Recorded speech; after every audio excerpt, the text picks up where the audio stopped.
आज हम डिस्कस करेंगे हैंड ऑफ। जब हमारा मोबाइल यूजर एक बेस स्टेशन से दूसरे बेस स्टेशन के करीब जाएगा तो उसको पुराने बेस स्टेशन से कनेक्शन तोड़ने से पहले न्यू बेस स्टेशन के साथ जुड़ना पड़ेगा, नहीं तो यूजर की कॉल कट जाएगी। इसी प्रोसेस को हम बोलेंगे हैंड ऑफ। तो hand of process involves identifying a new base station and allocation of voice and control signals associated with new base station। Okay, तो इस प्रोसेस को हम डायग्राम की हेल्प से समझते हैं। तो ये हमारा बेस स्टेशन 1 है और ये हमारा बेस स्टेशन 2 है। इस बेस स्टेशन की सिग्नल स्ट्रेंथ इस तरह से वेरी हो रही है, डिस्टेंस के साथ एक्सपोनेंशियली डिक्रीज होती रहेंगी। वैसे ही इसकी भी डिस्टेंस के साथ सिग्नल स्ट्रेंथ डिक्रीज होंगी इस साइड को। ओके, तो जो हमारा मोबाइल यूजर है बेस स्टेशन 1 से बेस स्टेशन 2 की तरफ जा रहा है। ये हमारा मोबाइल यूजर है गाड़ी में, बेस स्टेशन 1 से बेस स्टेशन 2 की तरफ जा रहा है। तो हमें इस प्रोसेस के दौरान, इस मूवमेंट के दौरान इसका हैंड ऑफ करना पड़ेगा। बेस स्टेशन 1 से इसको कनेक्शन तोड़ने से पहले इसको बेस स्टेशन 2 से जुड़ना पड़ेगा। तो हम क्या डिस्टेंस ले कि कितने डिस्टेंस में हम ऐसा कर सकते हैं, इसके लिए हम लिमिट तय करेंगे। एक लिमिट तय होगी कि इस पावर लेवल से पावर डिक्रीज हो जाती है मोबाइल यूजर की, तो मोबाइल अच्छे से काम नहीं करेगा। जैसे नॉर्मली हम -90 से -100 dBm से कम पावर हो जाए मोबाइल के पास तो अच्छे से काम नहीं करेगा। ओके, तो ये लाइन हमने मिनिमम थ्रेशोल्ड रख दिया कि इसको नाम दिया PR हैंड ऑफ। इस पावर लेवल से डिक्रीज होंगी हमारी पावर मोबाइल स्टेशन के पास तो हैंड ऑफ कर देगा। ओके, तो अब मोबाइल यूजर के पास इतना डिस्टेंस बचता है हमारा हैंड ऑफ करने के लिए। ये डिस्टेंस, इतने डिस्टेंस में वो हैंड ऑफ कर सकता है, क्योंकि इस पावर से जब डिक्रीज होंगी पावर, ये हमने लिमिट रखी है कि इतने इस पावर पे हमने हैंड ऑफ करना है। तो इतने डिस्टेंस है उसके पास, यूजर के पास हैंड ऑफ करने के लिए। तो इस पॉइंट को लिख लेता हूं मैं। By looking at variation of signal strength from different base station, इस चीज को देख के हम पता लगा सकते हैं it is possible to decide optimum area where hand off can take place. Okay, इस केस में हमारा हैंड ऑफ एरिया क्या है, ये हमारा हैंड ऑफ एरिया। इतने डिस्टेंस में हमें हैंड ऑफ करना पड़ेगा। अगर नहीं कर पाए इतने डिस्टेंस में हम हैंड ऑफ, तो हमारी कॉल कट जाएगी। तो अगर ये फास्ट मूविंग व्हीकल है तो हमारे पास टाइम बड़ा कम है हैंड ऑफ करने के लिए, क्योंकि ये इस डिस्टेंस को बड़े स्पीड में कवर कर लेगा, बड़े कम टाइम में कवर कर लेगा। पर अगर ये पेडेस्ट्रियन है, कोई पैदल चलता हुआ आदमी है, तो वो आराम से जाएगा इस एरिया में। तो हैंड ऑफ के लिए हमारे पास टाइम बहुत ज़्यादा है। तो जितना फास्ट मूविंग व्हीकल होगा हैंड ऑफ के लिए हमारे पास टाइम उतना कम रह जाएगा। ओके, तो ये पॉइंट भी लिख देता हूँ। The length of time available for hand of process depends upon speed of moving vehicle. तो जितने हाई स्पीड से मूव करेगा हमारा व्हीकल उतना कम टाइम मिलेगा हमें हैंड ऑफ करने के लिए, यानी कि उसके लिए हैंड ऑफ प्रोसेस उतना ज़्यादा मुश्किल हो जाएगा फास्ट मूविंग व्हीकल्स के लिए इन कंपैरिजन टू पेडेस्ट्रियन। एक और बात, जो पावर हैंड ऑफ है हम ज़्यादा रखेंगे PR मिनिमम, जिसको बोलेंगे minimum usable signal level for acceptable voice quality. तो जो टिपिकली 90 डेसिबल से 100 डेसिबल के बाद की वॉइस, इससे कम पावर हो जाए हमारी वॉइस की तो हम उसको सुन नहीं सकते, that is not acceptable voice quality. तो पावर हैंड ऑफ हम इससे थोड़ी सी ज़्यादा ही रखेंगे। तो इन दोनों power level PR hand of minus PR minimum acceptable signal level, इनके डिफरेंस को हम डेल से डिनोट करेंगे। हैंड ऑफ पावर हम ज़्यादा ही रखेंगे, पर ये हम बहुत ज़्यादा भी नहीं रख सकते। जो डेल की वैल्यू है हमें ऑप्टिमली चूज करनी पड़ेगी। इसको हम बहुत ज़्यादा भी नहीं रख सकेंगे, बहुत कम भी नहीं रख सकेंगे। अगर हम डेल की वैल्यू, इस डिफरेंस को बहुत ज़्यादा रखते हैं तो हमारे अननेसेसरी हैंड ऑफ होंगे। अगर हम हैंड ऑफ पावर बहुत ज़्यादा रखते हैं, जितना मिनिमम लेवल चाहिए हमें स्पीच को मेंटेन करने के लिए, तो बिना मतलब के हैंड ऑफ हो सकते हैं हमारे। अभी इतना डिक्रीज भी नहीं हुआ है हमारा पावर लेवल, अब आराम से स्पीच चल सकती थी, फिर भी हैंड ऑफ हो रहा है क्योंकि हमने PR हैंड ऑफ बहुत ज़्यादा रखा है। इसकी वैल्यू अगर बहुत ज़्यादा रखेंगे हम तो अननेसेसरी हैंड ऑफ होंगे और MSC पे बेकार का बर्डन पड़ेगा, क्योंकि बार बार हैंड ऑफ करना पड़ेगा उसको MSC को। ठीक है, दिस विल बर्डन MSC। पर बहुत कम भी रख सकते हैं हम डेल की वैल्यू। अगर हैंड ऑफ पावर हमने बिल्कुल लिमिट के करीब ही रखी तो हो सकता है मोबाइल को टाइम ही ना मिले हैंड ऑफ करने का, उससे पहले हमारी कॉल कट जाए, उससे पहले हमारी कार मूव करते करते इतने नीचे आगे चली जाए कि टाइम ही नहीं लगे हैंड ऑफ करने का। ओके, सो अगर इसका वैल्यू बहुत कम रखेंगे तो भी हमें नुकसान है। तो अगर हम वैल्यू बहुत कम रखेंगे, there may be insufficient time to complete a hand off before a call is lost due to weak signal condition. उससे पहले ही हमारी पावर मिनिमम से आगे पहुंच जाएगी गाड़ी। ओके, तो दो कन्फ्लिक्टिंग रिक्वायरमेंट्स है हमारी, तो हमें डेल की वैल्यू अप्रोप्रिएटली चूज करनी पड़ेगी। हमें हैंड ऑफ करते वक्त बहुत से और पॉइंट्स भी ध्यान रखने पड़ेंगे। अननेसेसरी हैंड ऑफ्स ना हो हमारे। अननेसेसरी हैंड ऑफ हमारे मोमेंटरी फेडिंग की वजह से भी हो सकते हैं। हम फेडिंग आगे डिस्कस करेंगे कि टेम्पररी सिग्नल लेवल डिक्रीज हो जाता है।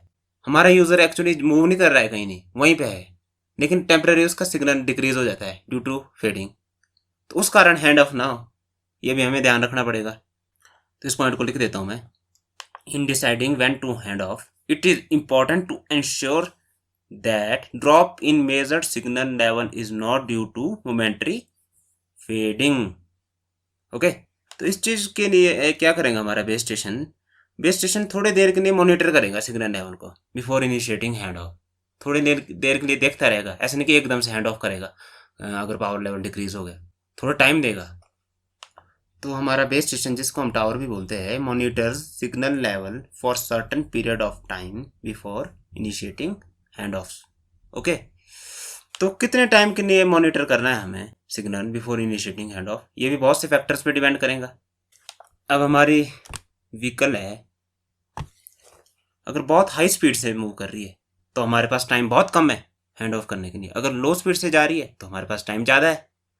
तो बेस स्टेशन देखेगा कि कितनी जल्दी स्लोप चेंज हो रहा है सिग्नल का। अगर बहुत फास्ट मूव कर रही होंगी हमारी व्हीकल, तो ये जो इसके सिग्नल स्ट्रेंथ का स्लोप है वो बहुत जल्दी चेंज होगा। तो ये मॉनिटर करता रहेगा हमारा टावर। तो अगर बहुत जल्दी चेंज हो रहा है इसका स्लोप सिग्नल स्ट्रेंथ का, तो हैंड ऑफ के लिए कम टाइम में हमें करना पड़ेगा। अगर कम रेट से मूव कर रही है तो हैंड ऑफ के लिए ज़्यादा टाइम है हमारे पास। तो ये कैलकुलेशन भी हमारा बेस स्टेशन करता रहेगा। So you should appreciate how complex is the wireless system, and कितना एफर्ट लगा हमारे टेलीकॉम इंजीनियर का ऐसे कॉम्प्लेक्स सिस्टम डिजाइन करने में। You should appreciate that. तो एक इंपॉर्टेंट टर्म सामने आएंगे हमारे, जिसको बोलेंगे हम ड्वेल टाइम। ड्वेल टाइम क्या होगा?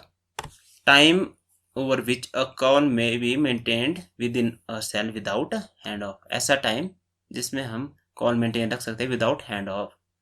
तो ये टाइम डिपेंड करेगा कि कितना फास्ट व्हीकल मूव कर रहा है, जो चीज़ें हमने अभी डिस्कस कर ली।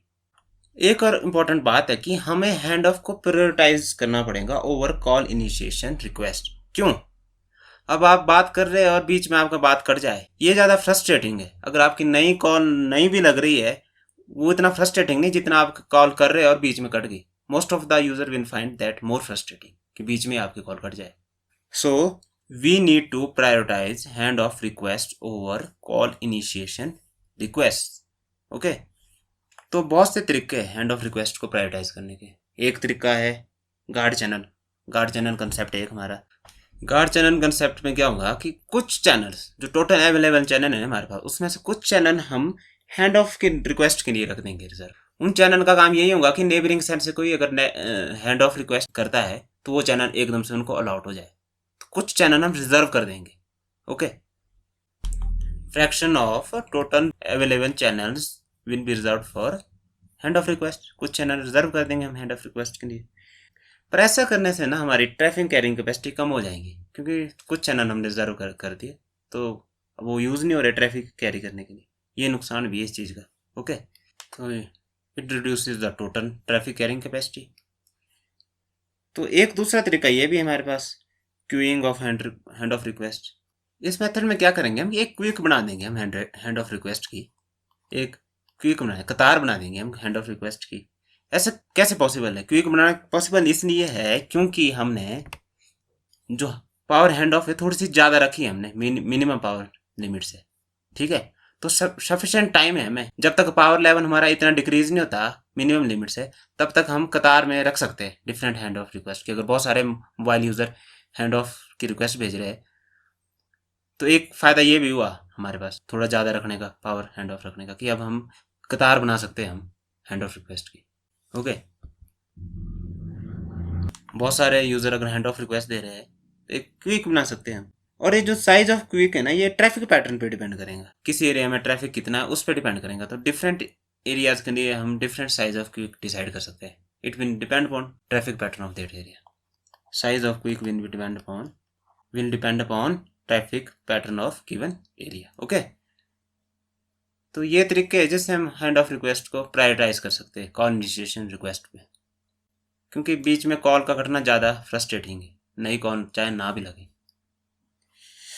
तो हमारे पास हैंड ऑफ करने के बहुत तरीके हैं. जो फर्स्ट जनरेशन सिस्टम थे उसमें हमारे हैंड ऑफ का काम बेस स्टेशन और एमएससी मिलके करते थे. ठीक है, बेस स्टेशन कॉन्टिन्यूसली मॉनिटर करते रहता था कि मान लो ये बेस स्टेशन है, यहाँ पे जितने भी आसपास इसके मोबाइल है उसका सिग्नल स्ट्रेंथ कॉन्टिन्यूसली मेजर करता रहता था. और इस बेस स्टेशन का एक पार्ट होता था जिसको बोलते थे हम लोकेटर रिसीवर. वो नेबरिंग बेस स्टेशन के जो इसके नेबर में बेस स्टेशन, वहाँ पे जो मोबाइल है जिनको हैंड ऑफ की जरूरत पड़ सकती है उनको मॉनिटर करता रहता था लोकेटर रिसीवर, जो बेस स्टेशन का ही पार्ट था.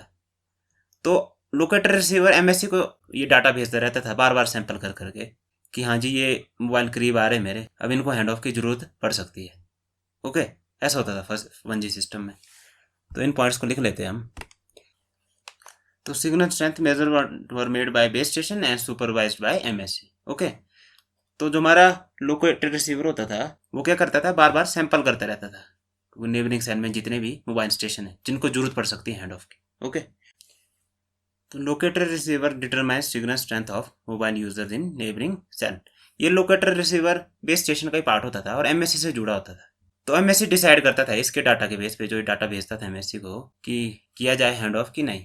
पर ये बहुत ही स्लो प्रोसेस था और फास्ट मूविंग व्हीकल की कॉल कट जाएंगी क्योंकि इसमें एमएससी पे लोड बहुत ज़्यादा है. एमएससी कर रहा है कंप्यूटेशन, एमएससी पे लोड है सारे मोबाइल को की हैंड ऑफ कंट्रोल करने का. तो बड़ा स्लो प्रोसेस था और इसमें फास्ट मूविंग व्हीकल की कॉल कट जाती थी. तो सेकंड जनरेशन सिस्टम्स में हमारे पास आया है एक माहो, mobile assisted hand of. From 2G एनवर्ड्स MAHO, mobile assisted hand of. बात में हमारे मोबाइल इतने पावरफुल हो गए कि मोबाइल ही कंपटीशन कर सकते हैं. मोबाइल असिस्टेंट हैंड ऑफ में क्या होता है कि मोबाइल ही मेजर करेगा, हमारा मोबाइल स्टेशन ही सिग्नल स्ट्रेंथ को मेजर करेगा.